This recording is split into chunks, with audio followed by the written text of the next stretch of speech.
Okay everyone, so let's start the chapter. Today's yesterday we had studied weavers, about weavers. This is chapter number 7, history. Weavers, iron smelters and factory owners. Yesterday we had studied about the weavers. Weavers में हमने क्या क्या पढ़ा था? Weavers में हमने बहुत कुछ पढ़ा था. For the example, Indian textile. Weavers का मतलब क्या हुआ? टेक्सटाइल बनाना. क्या काम करेंगे? टेक्सटाइल बनाने का काम. तो इंडियन टेक्सटाइल में what kind of fabrics, what kind of design the weavers are doing, the weavers are making in India. And Indian textile का वर्ल्ड मार्केट पे क्या इम्पैक्ट पड़ा उसको हमने देखा. जो वर्ड्स थी टेक्सटाइल से रिलेटेड वर्ड्स, वो words like muslin, like calico, ये सारे वर्ड्स क्या क्या हिस्ट्री बताते हैं टेक्सटाइल से रिलेटेड. इस ऑर्डर बुक से हमें ये पता चलता है कि किस तरह से हमारी इंडियन टेक्सटाइल का वर्ल्ड में, स्पेशली ब्रिटेन में कितनी ज़्यादा डिमांड थी. अब आप सोच सकते हैं अपने इंडिया के बारे में कि कितनी रिच कल्चर, कितना रिच क्राफ्टमैनशिप अपने इंडिया में था. और कौन करता था? जो लोकल लोग होते थे, जो लोकल वीवर्स होते थे. फिर हमने कुछ वेराइटीज ऑफ क्लोथ्स के बारे में देखा था. बंदना, बंदाना, छीट, है ना. और छीट के अलग अलग नेम, दैट इज इम्पोर्टेंट. और फिर हमने देखा था जमदानी वर्क. और उसके बाद ये सारा कुछ प्रिंटेड डिजाइन वगैरह होता था. ये किस किस पोर्ट से होके जाता था, मतलब कि साउथ इंडिया के पोर्ट्स, इधर गुजरात में वेस्ट जो सूरत है वहाँ का जो पोर्ट है सूरत पोर्ट, इधर बंगाल में ढाका वगैरह जो है हुगली के किनारे जो कोलकाता पोर्ट था, उससे ये सारे टेक्सटाइल्स कहाँ जाते थे? यूरोप की तरफ. और फिर इस टेक्सटाइल का, इंडियन टेक्सटाइल का यूरोपियन मार्केट में जो डिमांड था वो तो था ही, लेकिन धीरे धीरे इस डिमांड पे जो वहाँ पे इन्वेंशन हो गया था, इंडस्ट्रियल रिवोल्यूशन आ गया था, टेक्नोलॉजिकल इनोवेशन हुआ था इंग्लैंड में उस समय. क्योंकि ये स्पिनिंग जेनी और स्टीम इंजन आ जाने से हमारे जो उनके यहाँ लार्ज अमाउंट में क्लोथ प्रोडक्शन होने लगा था. फिर हमारे जो कपड़े थे उसका डिमांड धीरे धीरे कम होने लगा था. और फिर हम ये भी देख रहे हैं कि धीरे धीरे, अब देखो इसमें हमने क्या देखा था? Major centres of weaving in late 18th century. ठीक है, वेस्ट में, साउथ में और ईस्ट इंडिया में मेजर सेंटर्स कौन कौन से थे? For the example Surat, Dhaka, Bengal. And west India में, साउथ इंडिया में आंध्र प्रदेश एंड मद्रास. ठीक है. वीवर्स लोग कौन होते थे? जो पूरा काम करते थे, जो इंडियन टेक्सटाइल बनाने वाले जो हीरो थे, ये कौन लोग थे? ये वही लोग थे जो बहुत ज़्यादा स्पेशलाइज्ड होते थे, जिनकी पूरी की पूरी पीढ़ी, ईच जनरेशन जो है इस तरह के ऑक्यूपेशन में लगी रहती थी. उनको एक्सपर्ट हो गए थे वो अपने इस काम में. ठीक है. अब ये भी इम्पोर्टेंट है कि बंगाल के वीवर्स का क्या नाम था? ताती वीवर्स, जुलाहा और मोमिन वीवर्स जो थे वो नॉर्थ इंडिया के थे. सेन एंड कोइकालर और देवांग जो थे वो साउथ इंडिया में वीवर्स के नाम थे. तो ये अपना अलग अलग चरखा और तकनीक पर लेके काम करते थे. और इनके इस प्रोसेस में रंगरेज और फिर चिपीगर्स, जो अलग अलग ऑक्यूपेशन होती है ना, कि टेक्सटाइल प्रोडक्शन में पहले स्पिनिंग का काम, फिर क्लोथ मेकिंग यानी वीविंग का काम, फिर उसको डाई करना, फिर उसको ब्लॉक प्रिंट करना, तब जाके उसको मार्केट में लेके जाना एक्सपोर्ट के लिए. फिर धीरे धीरे हमारा इंडियन टेक्सटाइल कैसे डिक्लाइन होने लगा, और डिक्लाइन होने के रीजंस क्या क्या थे? एक तो अपने ही इंडिया में बहुत सारे iron and steel industries establish हो चुकी थी, और उसकी वजह से जो लोकल वीवर्स थे उनको बहुत ज़्यादा उनके काम पे इफेक्ट पड़ा था. क्योंकि अब अपने इंडिया में भी तो इंडस्ट्रीज इस्टेब्लिश हो रही थी ना.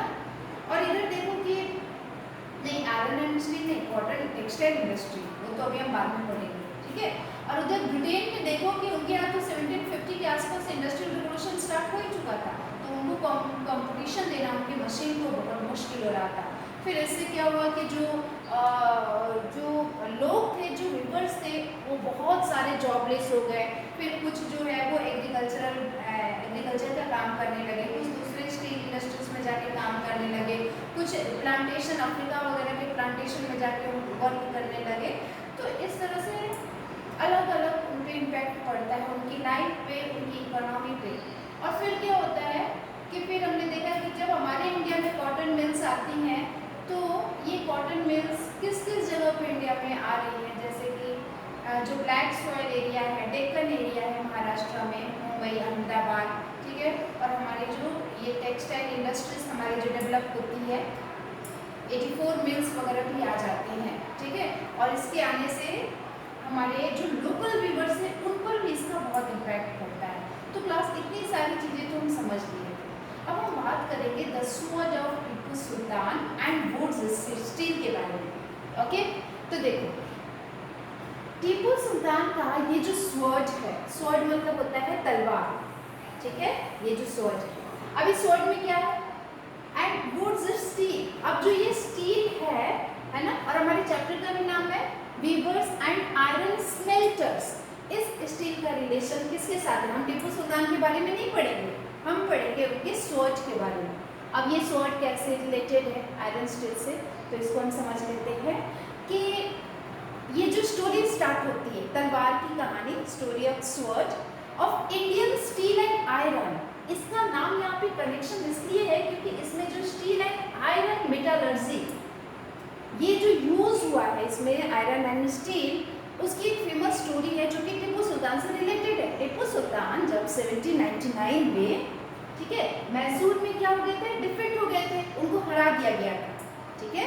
ये जो एंग्लो मैसूर वार हुआ था ना, आप शायद चैप्टर 2 में पढ़े होंगे। तो जो 4th एंग्लो मैसूर वार था उसमें मैसूर के जो ये टीपू सुल्तान थे, हैदर अली तो पहले ही तो में फर्स्ट में खत्म हो गए थे, सेकंड वाले में आते आते। अब ये जब इस वॉर में खत्म हो जाते हैं, ये हार जाते हैं, तो हारने के बाद क्या होता है कि इनकी जो ये स्वॉर्ड होती है, जो तलवार होती है, ठीक है, ये पूरे 4 बैटल्स, 4 लड़ाई अंग्रेजों के साथ होती है इसी तलवार से, ठीक है। इसी हाथ में तलवार लेके टीपू सुल्तान लड़ाई करते हैं। और इस तरह टीपू की जो ये लेजेंडरी स्वॉर्ड्स है, legendary swords are now part of valuable connection in museum in collection in museum in England.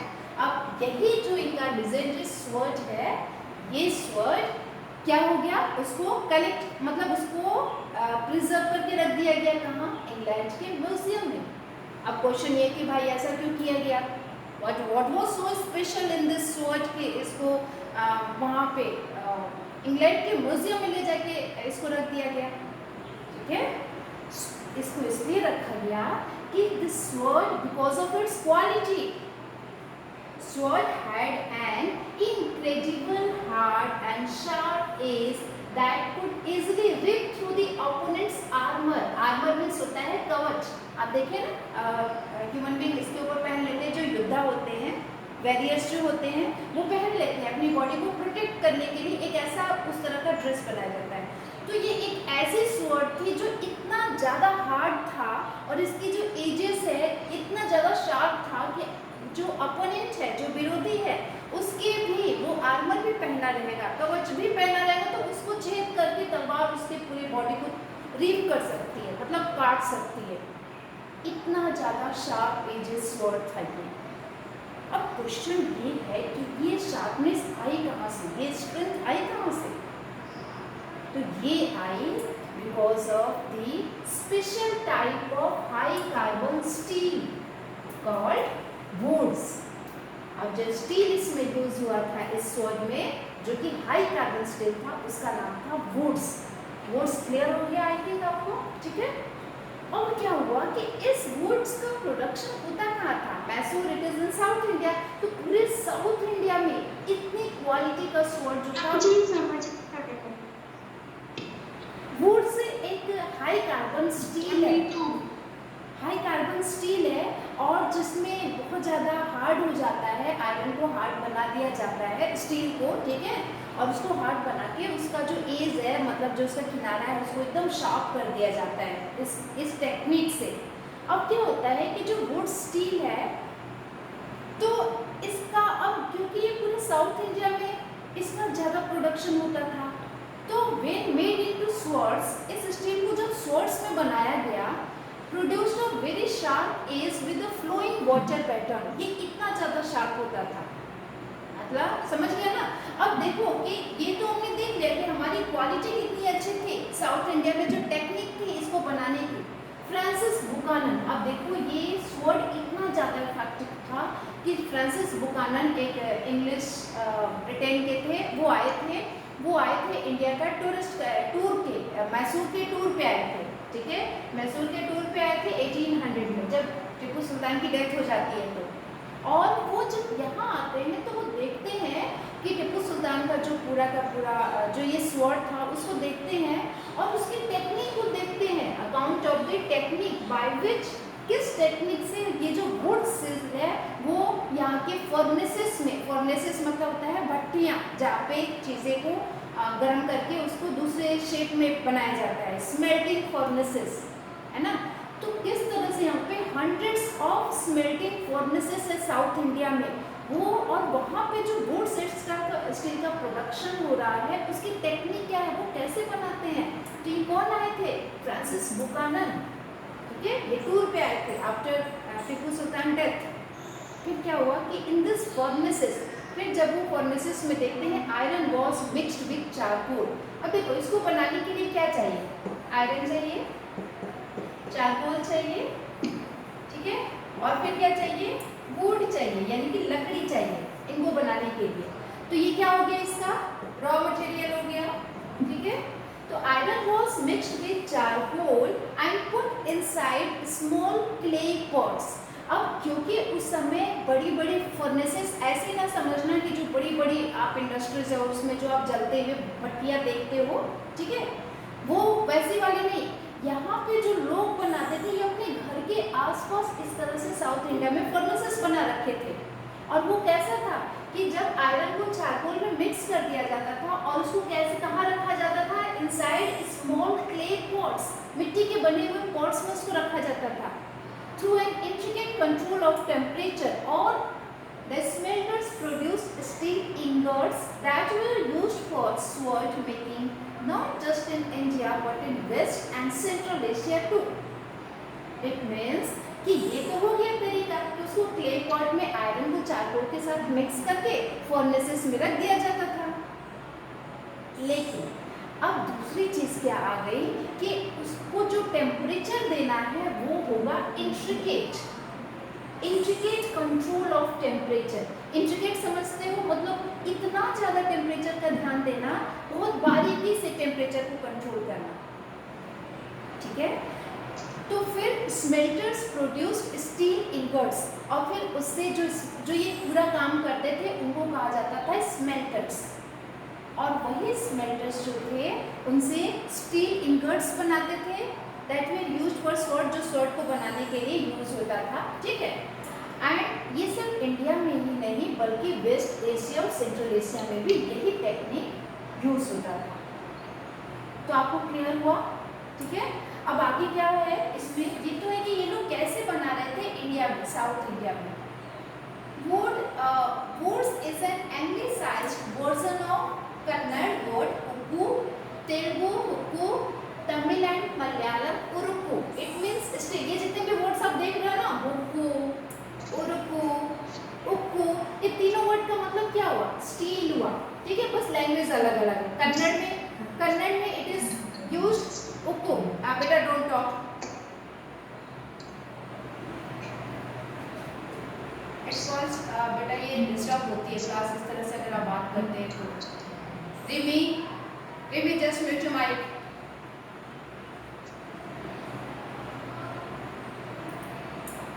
Okay, तो हम क्या पढ़ रहे थे, स्टील, है ना, कि वुड्स जो है, वुड्स मतलब क्या हुआ, स्टील हुआ, ठीक है। तो ये जो वुड्स है it's a good quality of steel, है ना। तो ये जो वुड्स है उसका इंग्लिशाइज्ड वर्जन, इंग्लिशाइज्ड समझते हो, उसका इंग्लिश वर्जन क्या है, कन्नड़ में इसका उक्कू नाम था, मलयालम में उरुक्कू था, ये अलग अलग नेम थे इसी स्टील के, ठीक है। और वुड्स क्या था, इंग्लिशाइज्ड नेम था, इंग्लिश नेम।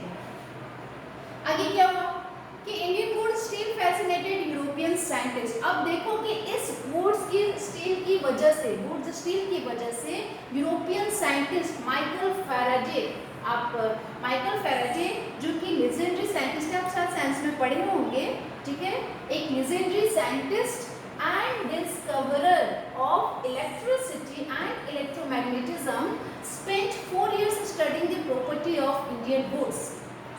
मतलब कि जब उन्होंने वो भी जब इस स्वॉर्ड को देखे, वो तो ये यहाँ पे इंडिया में आए, माइकल फैराडे जो कि लेजेंडरी साइंटिस्ट हैं इलेक्ट्रिसिटी एंड इलेक्ट्रोमैग्नेटिज्म। आप जब हायर क्लासेस में जाएंगे तो पढ़ेंगे इसके बारे में। वो इंडिया में आकर के 4 इयर्स यहाँ पे स्टडी किया, यहाँ पे रुके और फिर इसकी स्टडी से इसके इस स्टील की प्रॉपर्टीज को समझा।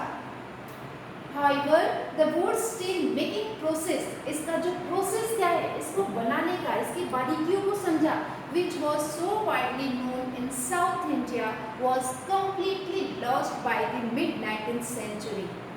ठीक है, जो कि साउथ इंडिया में इतना ज़्यादा पॉपुलर था, अब वो वॉज कम्प्लीटली लॉस्ट, मतलब वो मिड-19 तक आते आते, अब देखो मिड-19 तक आते आते जैसे हमारा टेक्सटाइल खत्म हो जाता है, वैसे ही इनका जो ये टेक्निक था बनाने का, ये जो प्रोसेस था, वो भी लॉस्ट हो जाता है, खत्म हो जाता है। कब खत्म होता है? टाइम पीरियड मिड-19th century. Can you guess why this was so? अब आप बता सकते हो ऐसा क्यों हुआ?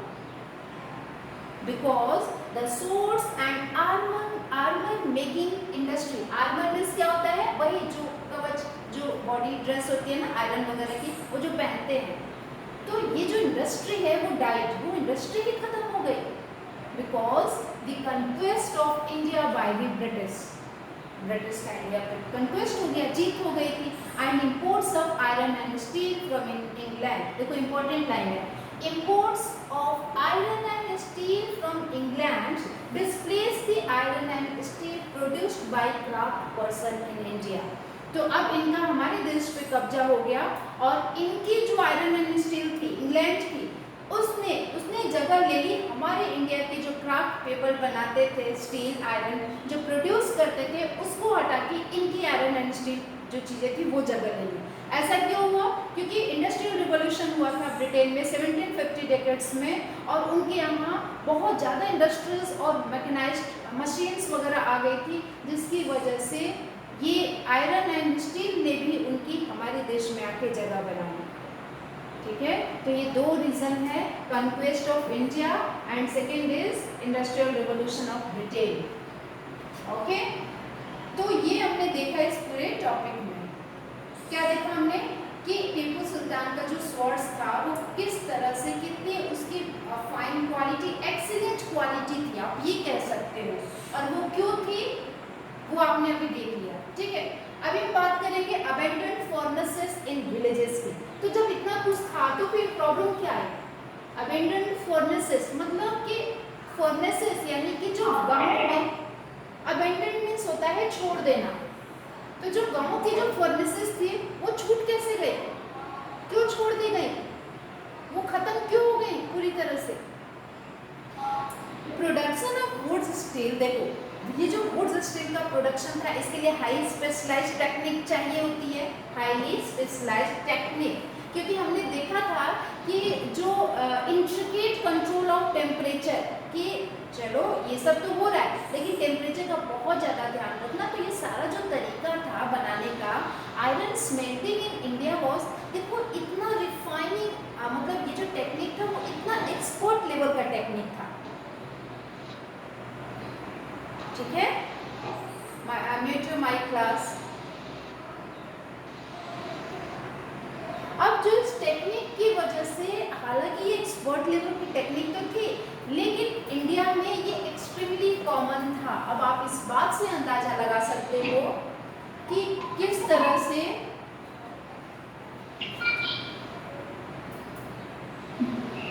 शुभम पाठ, स्नेहा त्रिपाठी, वैभव सिंह,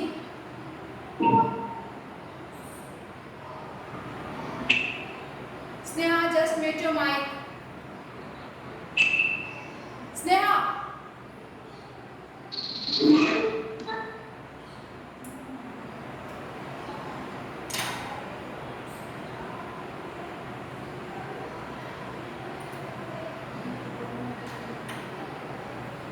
फिर क्या होता है कि ये टेक्निक तो बहुत ज़्यादा स्पेशलाइज्ड थी, लेकिन इतना स्पेशलाइज्ड होने के बावजूद भी ये इंडिया में इसका जो ये बनना जो था ये बहुत ज़्यादा कॉमन था, पूरे इंडिया में बनता था।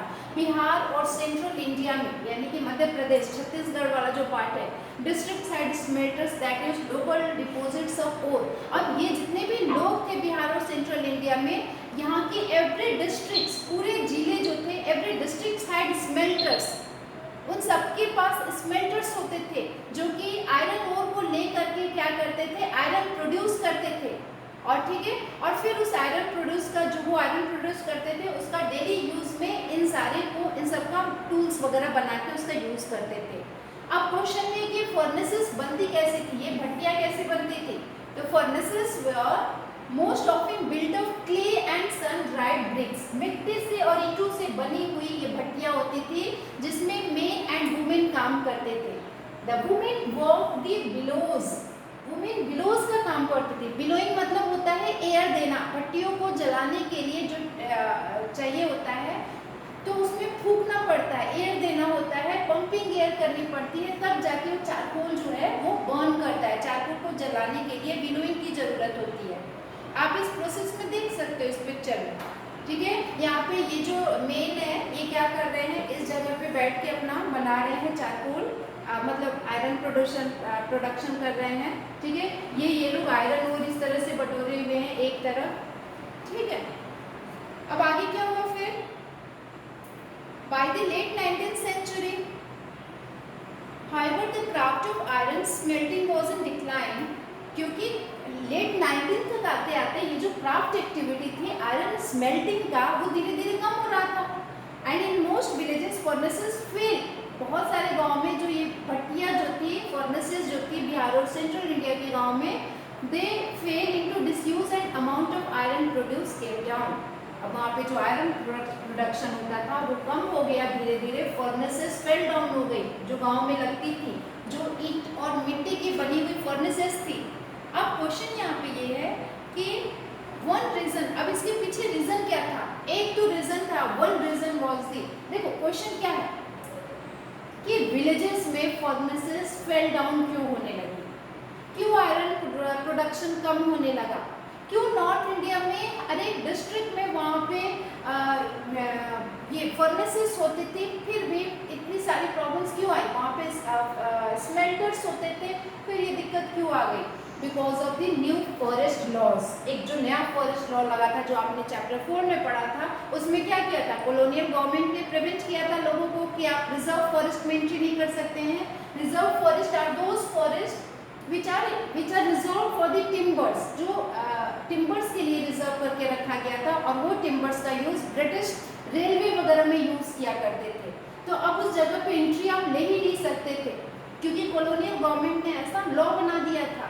Then how could the iron smelters find wood, अब इनको वुड कैसे मिलेगी चारकोल के लिए, क्योंकि रॉ मटेरियल है आयरन का चारकोल, अब इनको आयरन और कैसे मिलेगा?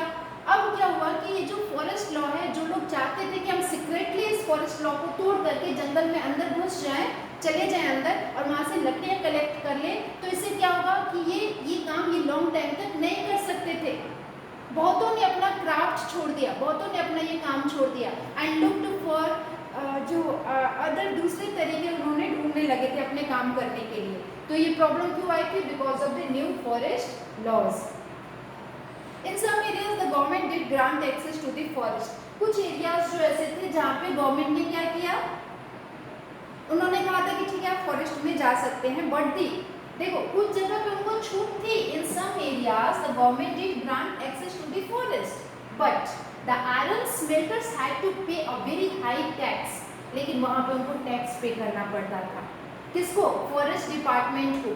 फॉर एवरी फर्नेसेस, जो भी वहाँ से वो वुड कलेक्ट करके ले जाते थे चारकोल बनाने के लिए, तो उनको टैक्स देना पड़ता था क्योंकि उनको अपनी भट्टियों में फर्नेसेस में यूज़ करना है। और इस तरह से सोच लो कि जो एक तो कलेक्शन करके जो ले आ रहे हैं और टैक्स इतना हाई लग जाता है, तो वो जो प्रोड्यूस कर रहे हैं उसमें तो उनका लॉस हो रहा है ना, तो they reduce there income. Moreover, इससे कहीं ज़्यादा लेट 19th सेंचुरी में इधर आप देख रहे हैं कि अब तो आयरन एंड स्टील जो है वो बाहर से इंपोर्ट हो रहा है, ब्रिटेन से आ रहा है। क्यों आ रहा है? हम थोड़ी लेना चाह रहे थे, क्योंकि उनके पास वो लोग इतने चालाक थे कि हमारे रिसोर्सेज को ले जाके अपने इंडस्ट्रीज में, वहाँ पे इंडस्ट्रियल रिवोल्यूशन हो जाने से वहाँ पर ज़्यादा अमाउंट में जो प्रोडक्शन होता था उसको वापस से ले आके इंडिया के मार्केट में बिछा देना पूरी तरह से, ठीक है। तो इससे क्या हुआ कि वो लोग अपनी आयरन एंड स्टील को ले आके यहाँ पे ब्रिटेन में एक्सपोर्ट करने लगे। आयरन स्मिथ इन इंडिया, अब बेचारे जो आयरन स्मिथ थे इंडिया के, उनका क्या हुआ? अब देखो आयरन स्मिथ यहाँ पे जो है, अब ये तो वो लोकल स्मेल्टर्स नहीं है जो जाके फॉरेस्ट में जाके करेंगे, पहले कलेक्ट करेंगे वो जो फिर उसको बनाएंगे प्रोसेस। लेकिन ये जो आयरन स्मिथ है ये बिगैन यूजिंग द, ये फिर भी यूज कर रहे थे उस इम्पोर्टेड आयरन को यूटेंसिल्स बनाने के लिए, इम्प्लीमेंट्स जो टूल्स वगैरह बनानी होती थी। क्यों? क्योंकि इनके पास जो रिच होते थे वो ये काम करते थे, लोकल स्मेल्टर्स नहीं। By the early 20th century, so अब यहाँ पे देखो, this inevitably lower the demand for iron. अब हमारे जो आयरन स्मेल्टर्स थे उन्होंने अपनी डिमांड क्या कर दी, बहुत ही उनका डिमांड कम हो गया। By the early 20th century, the artists produced iron and factory faced iron and steel faced a new competition। और इस तरह से हमारे जो आर्टिस्ट थे, हमारे जो क्राफ्ट पर्सन थे, स्मेल्टर्स थे, चाहे आप टेक्सटाइल में भी देख सकते हो वीवर्स की कहानी, उनको लास्ट में कितना कंपटीशन फेस करना पड़ा था इंडस्ट्रियल रिवॉल्यूशन से, ब्रिटिश के जो इंडस्ट्रीज थे उसकी वजह से। Okay, so you last topic is iron and steel factories come up in India।